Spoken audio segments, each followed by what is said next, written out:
What's really funny is being from a small school like Coleman Egan, there's really not a lot of journalism opportunities. I mean, you have yearbook, but you don't have anything like a school newspaper or anything. So I Mhm. was involved in yearbook all 4 years and did that.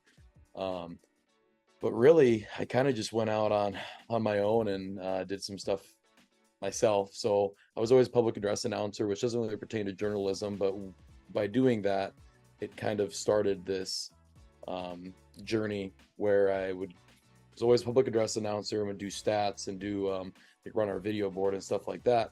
And all that kind of just coincided with doing this thing called Coleman Egan Sports Center, which was just like a weekly sports show we did on YouTube.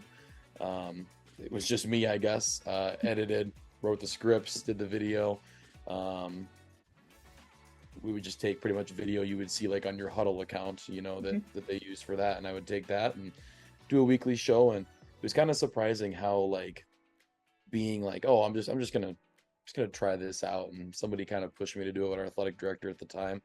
I was like, you know what, I'll just try it out. We'll see what happens, and it actually like got some pretty decent views, and like I know there's people from other schools like it was getting noticed, I should say. As a matter of fact, with doing that was the reason I got the job at SDSU in the athletic department. Mhm. Tyler Merriam, the AD of media, there was my supervisor at SDSU. He called me up and he literally mentioned, I've seen kind of some of the stuff you've cranking out, and I'd love you to come check us out and Mhm. just see if you want to join our team. So it's kind of cool that I kind of built that bridge. Yeah. I was just trying out something new and kind of something that I enjoyed, and people enjoyed it in our local community, but it got noticed elsewhere and kind of landed me a job, I guess, and kind of some connections in the future. So that was pretty cool.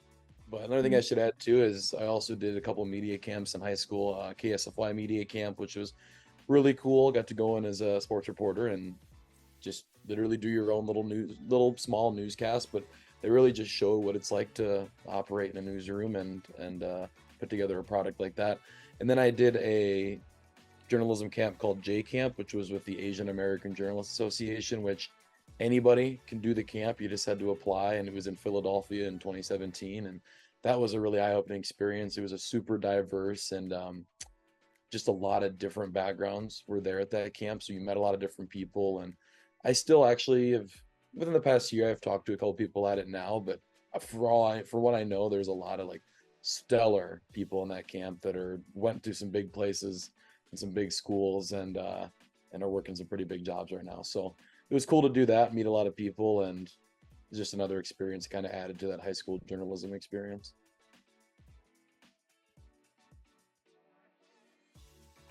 I think even if you're not going to be a news reporter, you're not going to be a photographer or a videographer. I think high school journalism in general just opens your eye to so many different views, so many different world views. Like, for one, it's really important because you're literally documenting.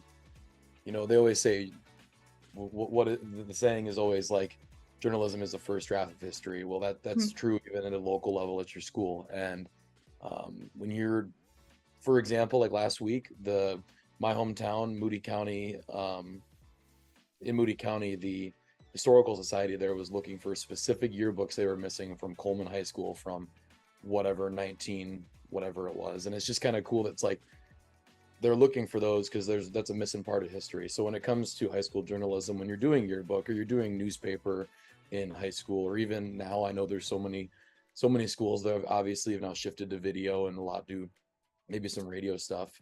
Some of those bigger schools, it's like you are documenting kind of um, what's happened at your high school. And in 2016 you made it to the state championship in football. In Mhm. 2005 girls basketball won at the state B's. So it's like you're documenting that. So I think that's so important. But back to, like I said at the beginning, it also opens that worldview, so many different worldviews, and you're just developing skills with it, like your communication, your writing, your public speaking. There's so many benefits that come from journalism that people don't realize, and I think especially now it gets such a bad rap sometimes. But it's like you don't have to be a news reporter or go into that for journalism to be important. It's like it develops a lot more skills than people might think.